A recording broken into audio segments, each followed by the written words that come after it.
everyone. Welcome back to Alma Live. We are so excited to be here with you. We are continuing our conversation on emotional resilience. And I am incredibly honored to have Annabelle Williams with us. Annabelle is a Paralympic Gold Medalist. She's also an international motivational speaker. Welcome, Annabelle. I'm so happy to have you. Hi, Adriana. Thank you for having me. I'm delighted to be here. Absolutely. Would you tell everyone where you're joining us from today? Yes, I can. I'm in Sydney in Australia. Chilly Sydney, actually. The weather has just turned in the last week, unfortunately. We're heading into winter, but yes, hello to everyone out there. Yeah, I'll send you some sunshine and warmth. We're like hitting the top please. Numbers right now. Yeah, it's like 42. Yeah. Oh my gosh, that is delightful.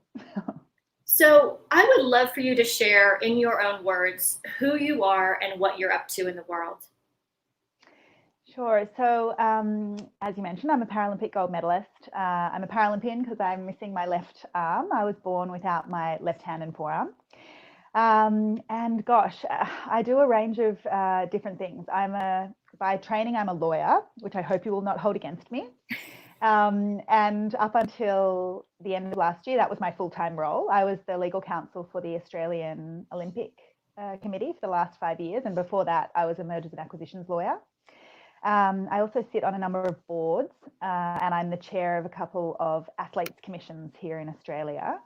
So I have a number of different roles in sport, both in Australia and internationally. And then last year, I studied over in the States for a little while. And at the end of the program, I decided to quit my full-time job and start my own company. So in August last year, I incorporated my own company, which is primarily a motivational speaking business. And I do some consulting and workshops and things like that as well. So I've had this amazing whirlwind 9 months traveling all over the world and speaking to fantastic organizations on a range of different topics. One of them is resilience and grit and determination and the importance of courage and kindness. So it's been sort of an extraordinary 7 months. And then all of a sudden, I was actually in Saudi Arabia speaking on International Women's Day in early March, and made it back to Australia just in time before the borders closed. And then, all of my work over the next 3 months, one by one, I was crossing things out of my calendar. And I remember one day a few weeks ago, I was sitting on my couch thinking, I just crossed the last thing out of my calendar. Everything has been postponed or cancelled. I was also meant to be, I'm a TV reporter in Australia, and I was going to be anchoring the Tokyo Games this year. And so everything sort of blew up at once, I suppose.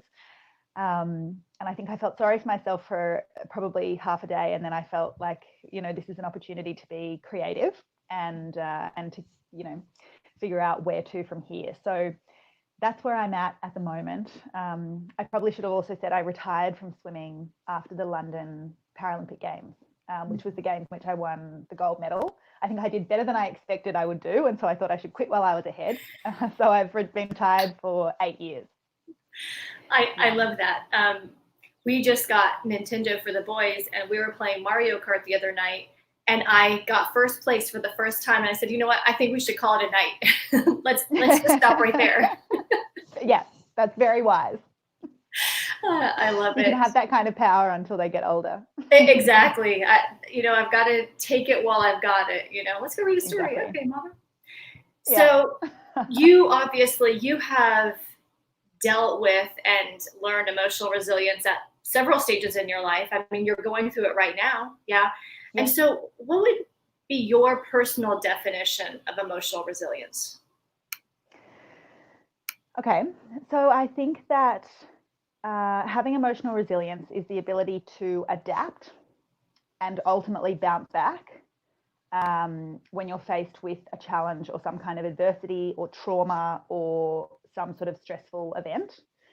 And that's absolutely not to say that you don't feel the full brunt of what you're going through, but it's almost having a sense of hope rather than hopelessness. Hope that at some point in time, and I think this is particularly pertinent right now, because there is a huge amount of uncertainty about how long this will carry on for. But I think it's sort of having hope that at some point in time, things will get better. And we're not going to be in this situation forever, or you're not going to be in this situation, you know, that you're finding challenging forever. And so it's the ability to have it's a growth mindset, really. That phrase, there's a psychologist called Carol Dweck who's written an amazing book called Mindset, which really sort of clarified everything for me. And she speaks about this growth mindset, which is, you know, people who have the ability to recognize that their situation, with effort and hard work and and help from others, support from other people, their situation can change and improve. And it's compared to a fixed mindset where people believe that no amount of effort could change the situation. So it's kind of the ability to recognize that things are going to get better, and then putting one foot in front of the other to make that happen. And not necessarily see the end goal or the end result, but, you know, it's almost just seeing the next step and having the courage to take that step. Mm-hmm. So true. I think that so many times we long to see that end thing, which is part of what we're all grappling with right now. But I need to know for sure when, what dates and specifics, and it really is about, well, what's that next step in front of me right now? Whether or not I ever get that way out there. Yeah. I love that definition. Yeah. So I would love for you to tell a personal story. I have a feeling we're going to hear a couple, because I know that you're a master at this. How did you learn emotional resilience? So I think that there were some pretty pivotal moments in my life where I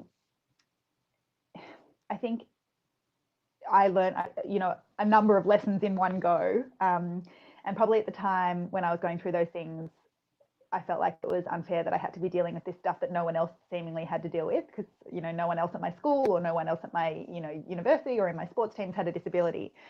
But in hindsight, it actually equipped me so well for life as an adult, which is really challenging, you know, often for all of us. And I guess one story that I'll share with you was when I was in primary school. I was about 10.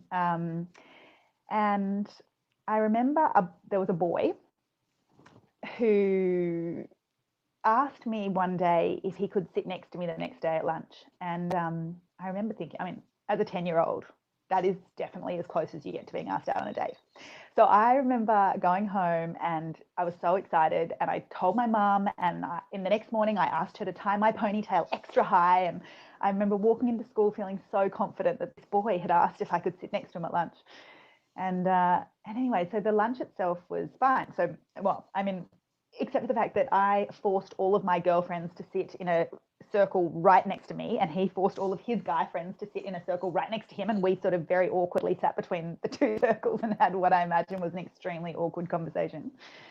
But the lunch itself was relatively fine. But then at the end of lunch, he stood up and he said in front of everyone that he would never sit next to me again because he thought it was so weird that I only had one arm.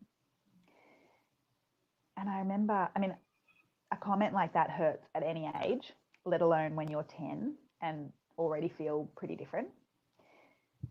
And I so clearly remember feeling alone, and I couldn't look anyone in the eye. My eyes welled up with tears, and I couldn't look anyone in the eye, and I just did not want to be at school anymore. And that evening at home, I said to my family that I was never going back to school. I just couldn't face it. I felt like he had voiced what everyone else was thinking, and it really, really shattered me. But it was my grandma, actually, my grandma had overcome a lot of adversity in her own life. She was a widow at the age of 26 with 2 young kids, and we were extremely close. She was sort of my soulmate, and she said to me, you know, sometimes we have to do things we don't want to, and you cannot run away from your fears. So I remember the next morning she walked me to school, And she, right before I walked through the gate, I remember she gave me a kiss on one cheek and said, "This kiss gives you our love." And then she gave me a kiss on the other cheek and said, "This kiss gives you the courage to be brave." And I walked into school feeling really still very vulnerable. And in our first class, I remember I had this teacher called Miss Clark who had obviously heard what had happened the day before, but I remember she didn't come and talk to me about it.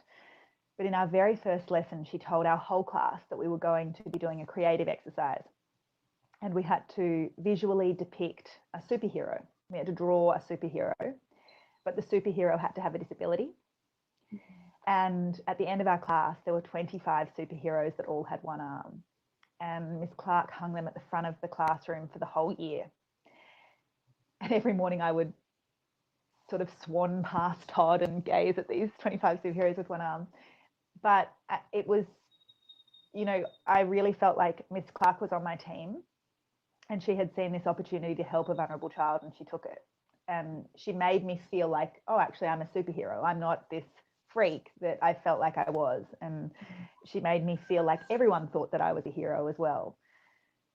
And I'm sure she made Todd feel about 2 centimeters tall, which is of course not the point, but made me feel pretty good at the time. But I think it was also probably a really great lesson for him, because he was just a 10-year-old kid. But that experience, feeling the vulnerability that I felt and the fear and the shame, and then having the support system of my family and that teacher, gave me the confidence to feel like, okay, I'm going to face these hurdles often because I'm different, but I feel like, okay, now I've got the tools to realize that this is more about him than it is about me. And so it was an invaluable lesson at the age of 10.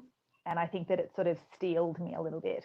You have to go through things like that to develop a strength. And I have absolutely felt like the adversities I've gone through have or given me a strength that I never really thought that I had. You know, you realize further down the track, you think, oh gosh, I'm a lot stronger than I thought I was. And that's probably because I've had to overcome these hurdles. It's very true. You notice and recognize your own strength a little bit further down the road. And like you said, it was built up over a series of events. Yeah, so let's fast forward to right now, because we had talked about it a little bit before we got on, and you also mentioned it in the beginning. So you had all of these events set out and planned. You were going to be at the Tokyo Olympics, big things, right? You took a lot of care, time, dedication to get, on your calendar. So, and I love how you said, I felt sorry for myself for about half a day. And then you started getting creative. So let's talk about that, feeling sorry for ourselves for half a day, because what I've learned is that people who do really well in life, that's about all that they'll give themselves. So what does it take to be a person who, sort of gets the wind knocked out of them, feeling sorry for themselves, wondering like, where do I go from here? What does it take to go from that to, I'm going to get up and I'm going to do something about this. I'm going to think in a new direction. Okay. So I think that I think it's first important to recognize that everybody manages stress very differently. And so it's important to respect. I find it, important. I know a lot of people who have been through a lot of challenges, and some of the people who, because I know a lot of people with a disability who have either born that way or acquired it. And a lot of them at the moment, they're like, oh, this is no big deal. I had to spend 6 months in rehab, when I lost my legs and things like that. But, they've dealt with trauma that not many people have. And for some people, this is the first time they've really had to deal with huge challenges, and everyone's dealing with varying degrees of that. Some people have lost loved ones, some people have lost their jobs, and in a sense what everyone is dealing with is a little bit of grief, and so all the various stages that come with that, sadness and depression, there's a whole bunch of, there's all different stages of grief. So it's important to recognize that even though I spent half a day on my couch thinking, what am I going to do next? But I'm also the kind of person that thinks, and actually this is, to the people listening, I think this is probably something that could help. If you're sitting there thinking, this is the hardest thing I've ever had to deal with, I've lost my job, or, whatever you're dealing with, try and see this as, I don't want to use the word, it's a challenge. And the only way to become super successful is to go through a lot of challenges and failures and learn from them. I mean, actually, I'm watching the Michael Jordan Netflix documentary at the moment. And he's obviously the most amazing basketball player of all time. But, he lost over 300 matches. He missed over 9,000 shots. And I think there were 26 times where he was tasked with, making the game-winning shots for the Chicago Bulls and missed.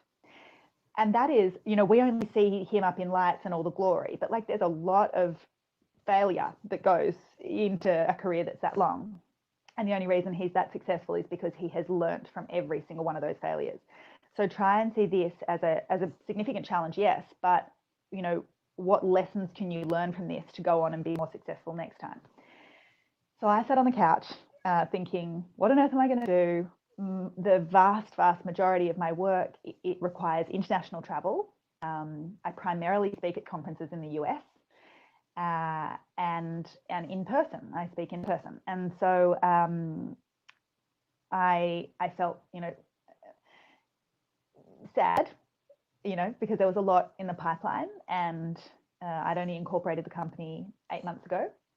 And it was really this sort of snowball effect that was happening. And plus I was doing the Tokyo Games, which was going to be brilliant. I mean, I feel significantly more sorry for the athletes who are dealing with that challenge than, I do myself. But what I because I didn't know what to do, I thought, okay, take it one day at a time from now, or not even one day, half a day at a time. And every night before you go to bed, write down. This is another thing my grandma used to say to me. She said, all you need is someone to love, something to do, and something to look forward to. And every night I would write down those three things. Okay, who's someone I love? What's something I'm going to do tomorrow? And what's something I'm looking forward to? And the things that I am looking forward to now are different. And actually lovely. I've got a 20-month-old daughter, and I now look forward to having my coffee in the sunshine with her while she runs around or dances around doing ballet in her tutu, those sorts of things. And writing it down also means that, when I'm having more challenging days, I can look back and think, oh yeah, look at all these weeks of things that I've done and looked forward to. So that's one thing. I also set myself a routine. So I get up at the same time every day. And I know this might sound funny, but I really make my bed very well. So my husband used to be in the Navy, and so he taught me how to do hospital corners and everything. So I get up and I really spend 5 solid minutes, really making the bed. And that makes me feel like I've accomplished a task of the day. And I write a list for the things I want to do that day. And now it includes things like make your bed really well. So then at least I have something that I can tick off, because the process of ticking things off makes me feel good. Have a shower. These seem like major accomplishments at the moment. So I make my bed really well. I make myself a coffee and I make my list for the day. Then I get my daughter up, and because she's 20 months and she has a long nap in the middle of the day, that provides me with some structure. And of course, this is something that a lot of parents are dealing with. We have no child support at the moment, and my husband is still working full time from his office. And so I'm trying to manage pivoting my business and being totally full time carer with no childcare and no nanny and no grandparents. So that that's been delightful to spend the time with her, of course, but also it's meant that I've had to set really clear boundaries with work, when I can work and when I am not able to, because I have to be present with my daughter. And then a lot of the things that I've looked forward to are things like, I tried to write down all the things that I enjoy doing, like run. I love running, listening to music, listening to podcasts, going on walks, all those sorts of things. And I make sure I do one of those things every day. And then the other thing I try to do, and this is only recent, and I wouldn't say that I'm I think a lot of the time when I hear that people do meditation, I think, oh gosh, they must be so good at it. They must have been doing it for years and they could totally get in that really like mindfulness state. But I am trying to meditate. I'm trying to do a practice called yoga nidra, and I'm not good at it. So many thoughts come into my mind throughout the practice, but I just try and do it at the same time every evening to provide a little bit of structure and just to give myself that time to try and be as present as possible. Because I think that ability to, I think I used to call it compartmentalizing, and it was one of the things as an athlete that became crucial. Because I was studying law at the same time as being on the Australian team. And I remember at certain points I would be, while I was training for swimming, I would be so stressed that I should be doing preparation for exams and assignments. And when I was doing the preparation for exams and assignments, I felt like I should be swimming, and it was completely counterproductive. And so I got to the point where I just forced myself to only think about swimming when I was swimming and only think about study when I was studying. And it allowed me to sort of, I called it compartmentalize, but a lot of people would just call it focus. And that's what meditation does. It just, brings you back to this sort of present state. And so that's also been providing me with, structure. And I guess the other thing that has been helping me is I visualize. I used to do this when I raced as well. I used to do a lot of visualization. We learnt techniques to visualize. And at the moment, I know we cannot travel anywhere, but at one point we're going to be able to travel, even if it's not for another year. And so I'm spending a lot of time thinking about like the incredible holiday I will plan when we can, travel again. So, and that stuff actually just puts me in a really good frame of mind. Mm-hmm. And also I try not to use language that, I've always felt that the language can be very powerful. I think having grown up with disability, I think that it's important to use really inclusive language. And in the same way, people are talking about feeling stuck at home. And I was as well. And then I realized that it's probably better to say things like, oh, well, I'm safe at home. And even the shift in the language that you use can really change the way you think and feel about a situation. So I'm trying to use these sort of little techniques, I guess, to provide structure to the day, and then to sort of, help me appreciate the little things, I guess. I love that. I have found the structure really helps as well. I mean, one of the reasons I pushed the start of these conversations up a little bit earlier than I was planning this year was because I thought, this is great. I'm going to get up, I'm going to do the interview. So it requires me to get up and get things moving, right, at the same time every single morning. And I love when you said having something to look forward to. I find that this is the most important thing for me. 100%. Every single day, I do the things that, are necessary to do, but I keep reminding myself of the thing that I'm looking forward to. What's the thing I'm looking forward to? What's one thing that I could do today, even if, like you said, if it's in my mind, to move closer to that or to experience the feeling of that right now? Because we can do that. Yeah, completely. Your mind, like our minds are so powerful. It's amazing. But I think that hope is such an important thing to hold on to. I think the minute you lose hope, then everything else crumbles. But if you have hope that any situation you're faced with, no matter how impossibly difficult it seems, if you can hold on to this hope that it's going to get better, and you don't even have to know how it's going to get better. It's just back to that, just see the next step, the one step that's in front of you, then that's very significant. And as I mentioned, I know people who have lost both their arms in a shark attack when I have a friend who was attacked by 2 sharks at the same time and lost both his arms. I have a friend who stepped on an improvised explosive device in Afghanistan and lost both his legs. I have a friend who lost her leg to cancer. I have friends who have overcome such trauma, but all of them have gone on to become athletes, and none of them have lamented the situation. Of course it was challenging, and there were months of rehabilitation and in bed and medication and dealing with, their families were dealing with the tragedy that they had suffered as well.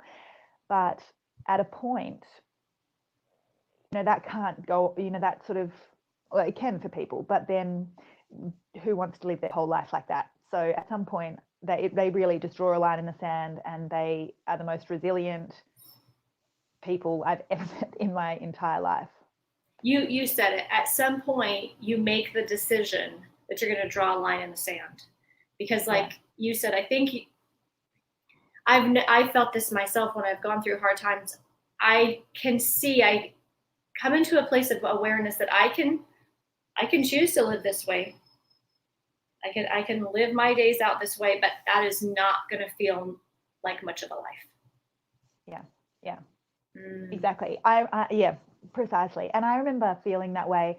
There were a couple of times, when I went through things, similar sorts of things to what happened with the boy when I was in primary school, and I remember sort of talking about it, complaining about it. Oh, this is really hard because I really got an arm, and so this thing happened to me. And I'm thinking, I'm so bored with complaint is cheap. I just thought, of course these things are hard, and I'm not saying that you don't need support. You absolutely do. But in terms of just complaining about things for the sake of complaining about them, I've never found that that's a useful way of helping me. I think sometimes we can think, oh, well, I woe is me a bit, and I'm going to talk about it because that will make me feel better. But in my experience, it really doesn't. The best thing is just to surround yourself with people. And I think this is another really important point, particularly now. Even though we have to be physically distant, we do not have to be socially distant. And never has community and a sense of belonging been more important. And so that's, I have regular Zoom catch-ups with friends all around the world now, and checking in with people to make sure everyone's okay. And some days people are, and some days people really aren't okay. And I think, on the days I have a regular catch-up with a group of girlfriends, and it's funny because everyone comes to these calls with slightly different emotional states every week. And but by the end of it, we're all laughing our heads off about something or other. So a sense of humor, depending on the extent of what you're dealing with at the moment. But I have also found that has helped me a lot as a person with a disability, seeing sort of the situation. The first time I came to America, sorry, I know you're not in America, but the first time I went to America, I nearly didn't get in because the customs people needed my left index fingerprint. And I had this customs officer. I feel like she was having a bad day, but she would not let me in. She just kept saying, no, we need to see a left index fingerprint. And I was like, I don't have a left index finger. I mean, I've never had one. I didn't leave it on the right. Oh my God. God. And so, but I mean, hilarious, like really hilarious. Like I feel lucky that I'm able to have these conversations because they're good dinner party chats. Yes, exactly. Yeah. I have the feeling that they're often having bad days there at customs, but that's another story. Hopefully this extended holiday period will help the attitude. Right. Oh my goodness. Well, I would love for you to share how people can work with you, how they can hire you. Tell us a little bit about that. Yeah. I'm a motivational speaker, so usually I speak in person, but I'm doing virtual conferences and virtual keynotes at the moment, so you can absolutely hire me that way. And I'm also doing some consulting with organizations. I have a 12-part series dealing with all sorts of different things. The resilience is one of the aspects, one of dealing with anxiety, finding a support network, developing grit and determination. There are 12 different topics, and I'm working with organizations and platforms in a range of ways. Some of them I'm sort of podcasting for them. Sometimes it's a blog. Sometimes it's a live video like this where we talk about a particular topic. And so I'm doing that consulting work at the moment. So I guess those are the two primary ways of engaging with me, at present. Excellent. I want to encourage everyone to visit Annabelle's website. I'll post it here. And I wanted to leave with this quote because it's just part of everything we've talked about. You say, if you see a way that you can help someone, do it. Yeah, I mean, I recently gave a TED talk and I spoke about the courage and kindness. The topic is courage and kindness of superheroes. And I really feel like, in my life, I've developed grit and resilience and determination, but I'm fundamentally of the belief that I would not have developed those qualities without the courage and the kindness of other people. People like my teacher, Miss Clark, and my parents and my grandmother, people who showed me that things were going to be okay. And without that support, I absolutely do not think I would be in the position I am in today. So, and I've seen how these small acts of kindness, which may not seem like a big deal in your day, have the ability to have such a positive impact on someone else's hour or day or week or life. It can significantly change things for them. It can sort of change the trajectory almost of their life. So, if you see an opportunity to help someone, take it. Yes, I love that message. And right now, it's a beautiful time. Yeah, because I know I'm the same way. The people who have helped me in those real crossroad moments, you never forget them. You never forget them. Thank you. Yes. Yeah. Go ahead. Was there something else you'd like to share? Well, I could share one of the, I think one moment where this became really clear to me, how, someone just out of their day helped or showed kindness was, it was actually the last day of the Beijing Paralympics, and my roommate and I, it was the last time she was ever going to compete on the Australian team, and we decided we should do something just the two of us. And so we visited the Summer Palace in Beijing, which is this beautiful palace just outside the city. And my roommate she uses a wheelchair, and we had not done enough research about where we were going because the main attraction at the Summer Palace is called the Hill of Longevity, which is a beautiful temple, but it's at the top of 1,000 stairs. And we were we were down the bottom looking up at this temple thinking, this is not the right place to have come for our last day in the city. And Kat said to me, you take my camera and go up and, I'll experience it through the photographs, because of course we couldn't get her up with the wheelchair. And out of the blue, these two men approached us who didn't speak any English. They were Chinese, and one of them started gesturing towards his back. And I said to Kat, I think he wants to carry you. And it was about 35 degrees Celsius. And Kat was like, that's crazy. There's 1,000 stairs. And we said, okay, well, why don't we just give it a shot? And so this man carried Kat, and the other man carried her wheelchair. And we got up about 200 stairs, and he was just drenched. I mean, he absolutely could not go on. And so he set Kat down on the step, and we thought, well, I don't know what we're going to do now. And then out of nowhere, another person who was just there that day came and picked her up and kept going and went up about another 200 stairs. And then he couldn't go on anymore, and he set her down, and someone else stepped in and picked her up. And there were 5 people who got Kat to the top of the stairs that day. And it sounds like a movie, but we arrived at the top of the temple just in time to see the sun setting over the water. And it was the most incredible display of selflessness so that Kat could have this magical experience. And, I guess the message, which is that quote, is, see who you can carry up the stairs. It maybe you can't make it all the way to the top. The original man couldn't. But if you start to help someone, then other people will step in and they will help you get there. So that's sort of the enduring message based on the experiences I've had. That is so beautiful. And thank you, Annabelle, for being with us today. I appreciate you, managing time zones so that we could have you live.